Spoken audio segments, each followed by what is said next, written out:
குட்டேட்டா Dress collections அதிகமா இருக்கு குட்டேட்டா. அதுக்கு சாக்குக்குள்ள போயிட்டு இருந்தேன்.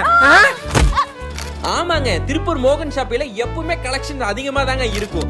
இப்ப பாத்தீங்கன்னா ஆடி போற அளவுக்கு ஆடி சேல் ஸ்டார்ட் ஆயிடுச்சுங்க. எது எடுத்தாலுமே பிளாட் 50% ஆஃப். 3000 4000 குர்தீஸ் எல்லாமே just for 350 and 450. Branded leggings 49 க்கு டிஃபரண்ட் கலர்ஸ்ல வருதுங்க. ஹேண்ட்பேக்ஸ் பாத்தீங்கன்னா 159 ல இருந்து 299 வரைக்கும். மென்ஸ் ரயான் ஷர்ட் பாத்தீங்கன்னா 99 க்கு 5000 6000 ரேஞ்சில இருக்க பிராண்டட் ஷர்ட் எல்லாமே வெறும் 275 க்கு தராங்க. Kids collection 50% discount. Home accessories 70% discount. Clutches எல்லாமே 99 ரூபீஸ்க்கு கொடுத்துட்டு இருக்காங்க. சோ திருப்பூர் மோகன் ஷாப்பில் நடக்கிற இந்த ஆடி சேலை மிஸ் பண்ணிராதீங்க.